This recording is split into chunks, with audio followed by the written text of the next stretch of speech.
The sun had barely risen when Kalen, Irondrift stepped onto the dusty road that led toward the heart of Arvin Market, the largest and most chaotic trading center within 100 leagues. The morning air was crisp, laced with the earthy scent of dew settling on sun-warmed stone, and the call of early merchants echoed faintly across the distant valley. For Kalen, the day had begun like any other, boots tight, satchel full of iron goods strapped securely to his back, and a mind focused on nothing except trade, profit, and returning home before the next moon.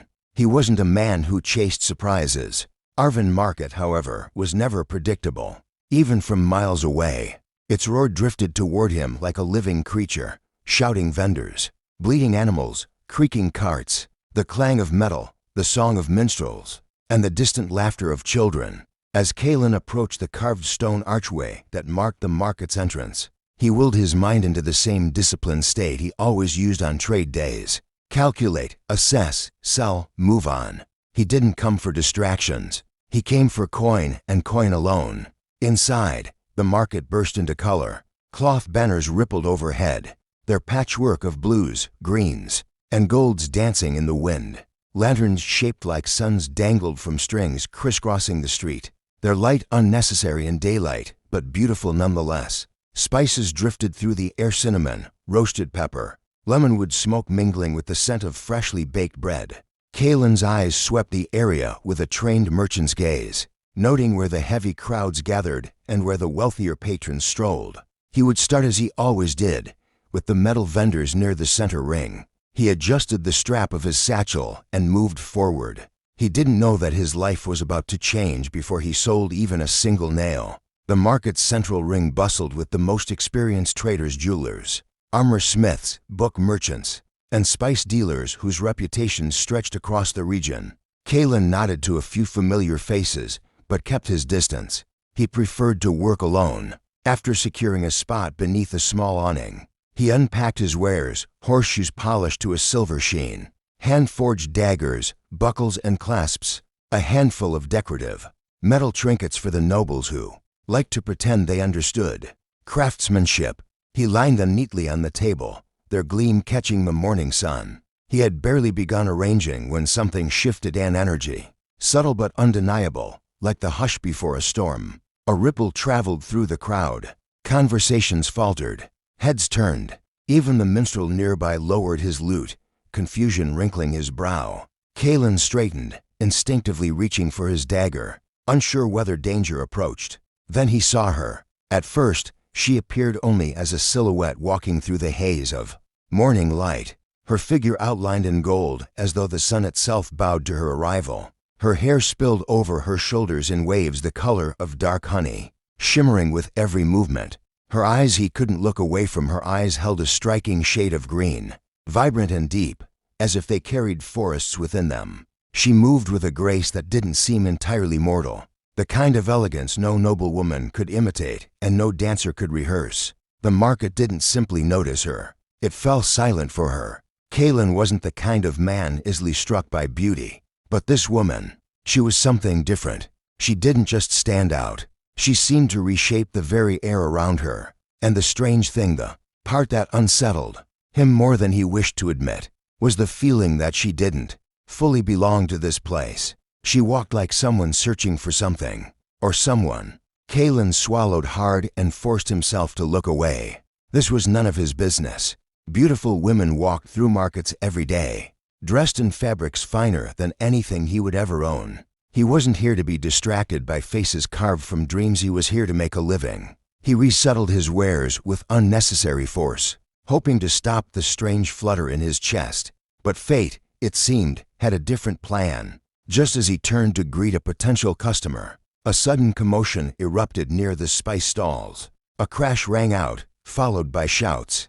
Then chaos as two carts collided, one carrying sacks of rice, the other stacked with delicate glass bottles. The impact toppled both loads, sending grains spilling like white sand across the ground, while shards of shimmering glass scattered everywhere. People leapt back to avoid the mess. A child cried. The merchants yelled at each other, their anger rising like smoke. The crowd pressed behind her, leaving her no room to retreat. She looked around quickly. trying to find a path through the chaos, but there was none. Panic flickered across her face, so brief most might have missed it. Kalen didn't miss it. Ignoring their shouts, he reached the woman just as she hesitated again, trapped between danger and the growing crowd. Her eyes lifted to his, surprise widening them, and for a moment the world seemed to pause, suspended on the single breath between them. She placed her hand in his. Her skin was soft, warm, and for reasons he couldn't explain, his heart began beating faster than it had in years. He guided her carefully, clearing a path around the debris as if it were the simplest task in the world. The crowd parted for him, sensing something in the determination of his stride. When they finally reached a safe area, she withdrew her hand slowly, almost reluctantly. "Thank you," she said, her voice soft but carrying a melodic strength that made him feel as if the air itself leaned closer to hear her. "I didn't know how to get through. It was nothing. Markets can be unpredictable." Unpredictable, she echoed, is an understatement. He forced himself not to stare at her. "Are you hurt?" "No," she said, brushing a stray lock of hair from her face. "Just startled." Before he could respond, a sharp-voiced merchant began shouting again, drawing the attention of others. Kalen turned instinctively toward the sound, ready to step into the fray if needed. But the woman touched his arm lightly, a touch so feather-soft he almost thought he imagined it.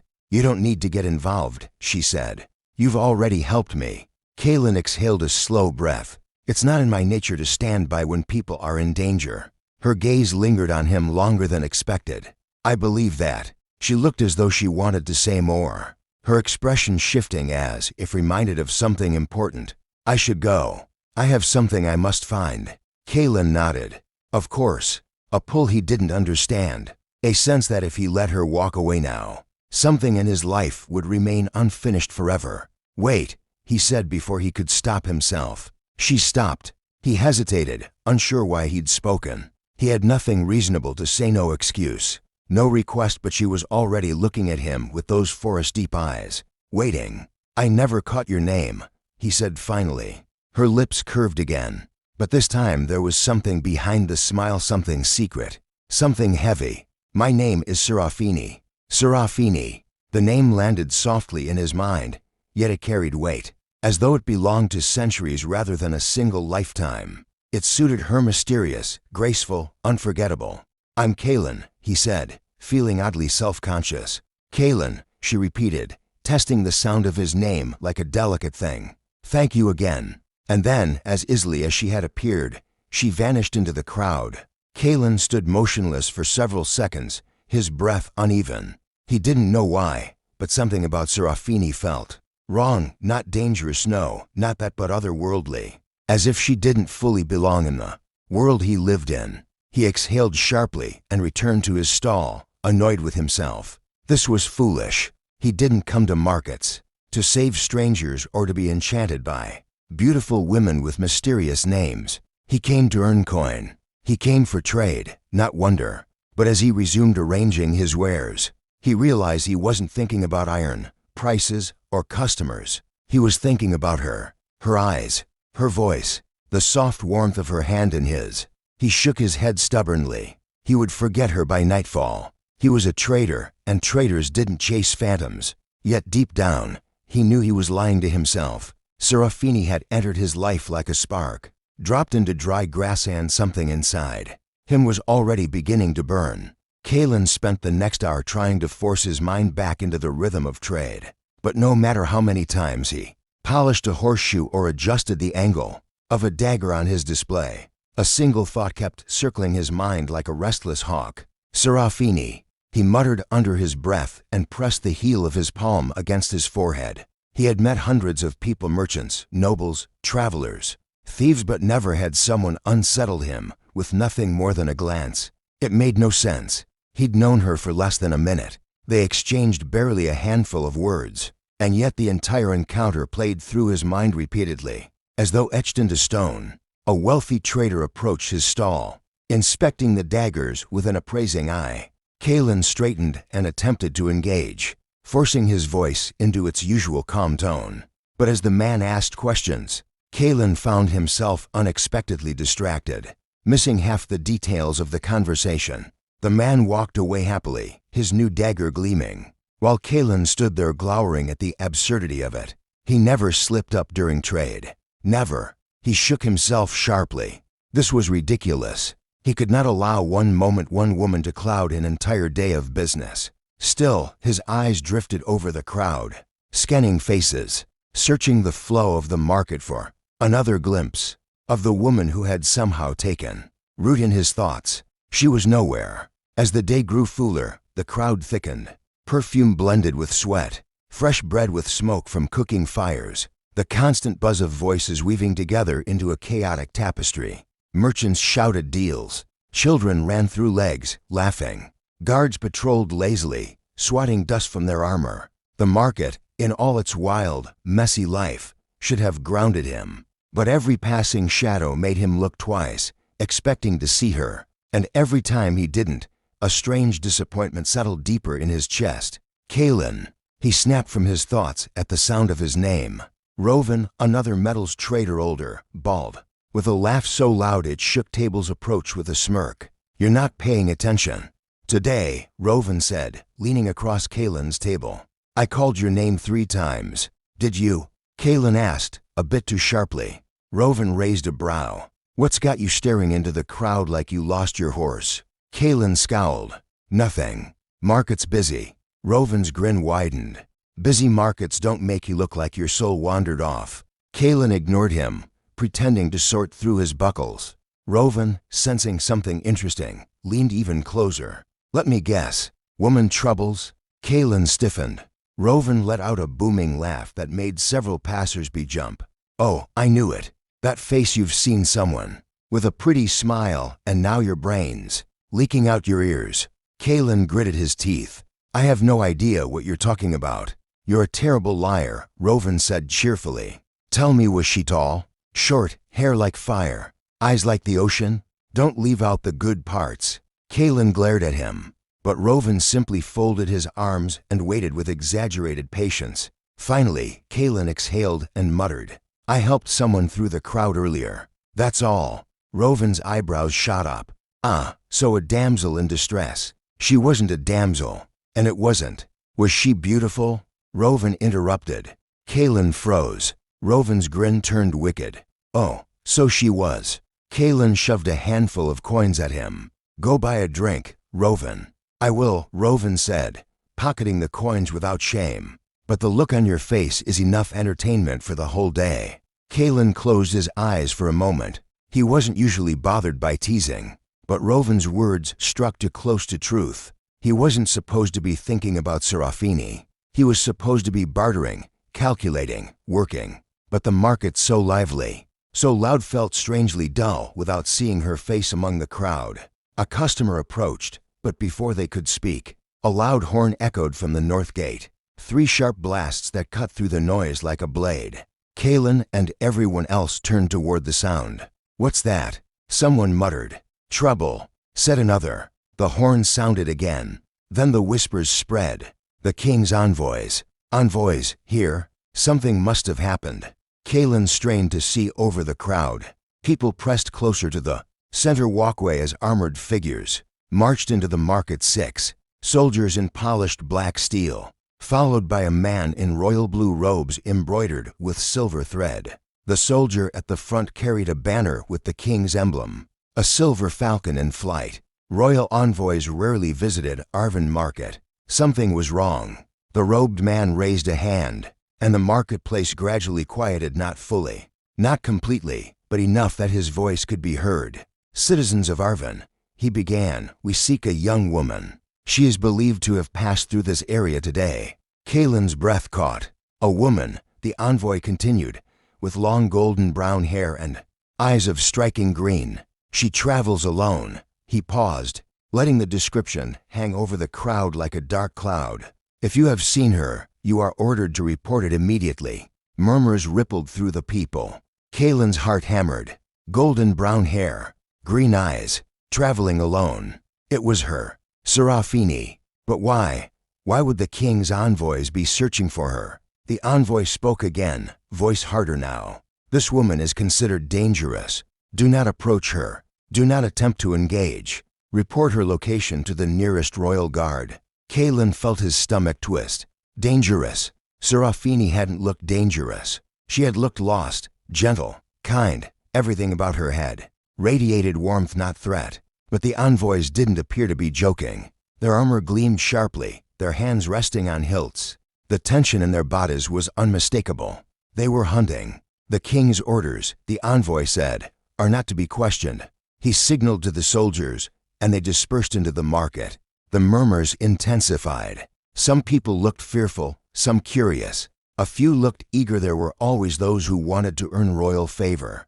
Kalen stood frozen. His mind replayed the moment she looked at him. The panic that flashed in her eyes. The urgency in her voice when she said she had something she must find. Whatever she was searching for. It wasn't something simple. Something was deeply wrong. He doubted they intended to bring her back peacefully. He clenched his fists. He didn't know Seraphine. She was a stranger. A beautiful, enchanting stranger, but a stranger nonetheless. It wasn't his business. He should stay put. Keep trading. Keep to himself. That's what he always did. But as the soldiers fanned out across the market, searching stalls, interrogating merchants, Kalen felt a tightness in his chest that he recognized, all too well the same instinct that had driven him toward her in the chaos earlier. He couldn't ignore it. Whatever danger she was in, she didn't deserve to face it alone. Kalen took one last look at the soldiers. Then he packed his wares with swift, decisive movements. He was going to find her. Kalen moved swiftly through the crowded market, weaving between merchants and customers with the precision of a man who had spent years navigating tight spaces and tense situations. His pulse thudded in his ears, matching the rapid rhythm of his steps. He kept his head low, eyes scanning every corner, every stall, every shadowed alley. Seraphine couldn't have gone far. Not with the crowd this dense. He reached the far edge of the market, where the noise thinned and the tents gave way to narrow stone pathways. A row of old, abandoned storage sheds lined the back alley, thus drifted lazily in the late-day sun. A perfect place to hide. Kalen slowed his pace, listening carefully. The distant clatter of the market still echoed behind him, but here, the world felt oddly still. Then he heard it, a faint shuffling sound behind the nearest storage shed. He approached cautiously, hand drifting near the hilt of the small dagger strapped beneath his coat. He didn't plan to use it, not unless he had no choice, but he wasn't about to walk blindly into danger. He stepped quietly around the corner, and there she was. Seraphine sat on the ground with her back against the wooden wall, her cloak wrapped tightly around her, her breath shallow. Her hair was slightly disheveled, strands clinging to her cheeks, and her eyes, those striking green eyes, flicked up sharply. The moment she sensed him, for a heartbeat, the two simply stared at each other. Then she exhaled shakily. Kalen, hearing his name on her lips, made something twist inside him, something he tried very hard to ignore. "You're hiding," Kalen said quietly, though it was obvious. Seraphine nodded. "The envoys are looking for you," he continued. "They say you're dangerous." Her eyes darkened with something like pain. "I suppose they would." Kalen stepped closer, lowering his voice. "Why? What do they want with you?" Seraphine looked away. Her fingers tightened around the edge of her cloak as though she feared the wind might snatch her away. "It's complicated. That doesn't help me," he said gently. She hesitated, struggling with something, fear, guilt, uncertainty, he couldn't tell. For a moment, Kalen wondered if she was deciding whether to lie to him. But when she finally met his gaze again, there was no deception in her eyes. "I have something the king wants," she whispered. "Something I took from him." Kalen's brows creased. "Stole." "Yes," she said, though the words seemed to carry a heavy burden, as if it wounded her simply to admit it. "But I didn't steal it for myself. I stole it to stop him." Kalen's heartbeat quickened. Stop him from what? From doing something unforgivable. She shifted slightly and reached beneath her cloak. She held it protectively, like something fragile and precious. "This," she said softly, "is why he wants me." Kalen stared at the bundle. "What is it?" Seraphine shook her head. "Not here. It's too dangerous to explain. The envoys could be anywhere." Her voice trembled now. Her hands, though steady, clutched the object with desperate care. She was terrified he could see it in the tightness of her jaw, in the way she kept glancing at the shadows, expecting footfalls of armored boots, and something inside Kalen shifted, a decision forming. He couldn't leave her like this, not to fend for herself, not to be hunted. "Come with me," he said firmly. Seraphine blinked. "What?" "I know a safer place. A warehouse my father used before he passed. Hardly anyone goes there. You can hide while you tell me everything." Fear flickered across her face.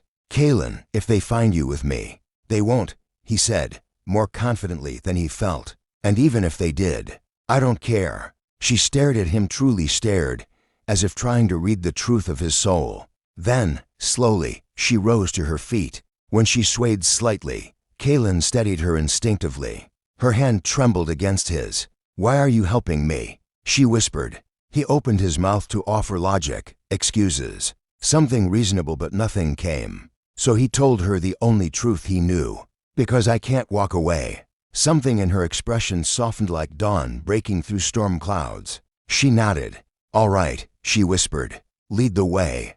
Kalen guided her through the back alleys, keeping to shadows and narrow paths most merchants ignored. The sounds of armored boots clanking in the distance echoed faintly behind them, but never too close. The warehouse wasn't far, an aging building near the old river bend. Moss curled along the stones, and a set of half-broken crates lay scattered near the door. Kalen pushed it open with effort and helped Seraphine inside. The interior was dim.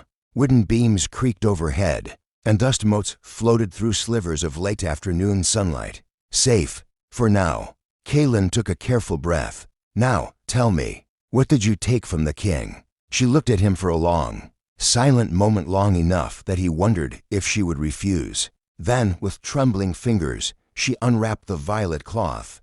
Inside was a crystal, not an ordinary crystal, but one that pulsed, with a faint inner light like a captured star, soft, radiant, alive. Kalen stepped closer. Goosebumps rose along his arms. "What is that?" he breathed. Seraphine held it gently, as though it carried the weight of worlds. "It's called the Heart of Velara," she whispered. "An ancient relic, and with it, the king intends to start a war." Kalen's breath caught. A war, a relic, a hunted woman who held something that could reshape kingdoms. And he had stumbled into all of it because he couldn't walk away from the most beautiful woman he had ever seen. "If he gets this back, countless people will die. I won't let that happen, even if it costs me my life." Kalen stared at her, at the crystal, at her trembling hands, at the fierce resolve hidden beneath her fear. This was no ordinary woman, and this was no ordinary day. He exhaled slowly. "Then we protect it, and we protect you." Seraphine's lips parted. "Kalen, we'll figure out the rest," he said, voice steady. "But I'm not letting them take you." Her eyes glistened, not fully tears, but something close, something grateful. And just as she opened her mouth to speak, a noise echoed from outside. Heavy, metallic, boot steps, soldiers. Kalen's blood ran cold. Seraphine clutched the relic, eyes wide with panic. "Kalen," she whispered. He moved in front of her without hesitation. "Stay behind me." The door of the warehouse creaked. A shadow fell across the floor. And Chapter 1 ended with the air thick, the danger near, and Kalen realizing his life had already changed forever.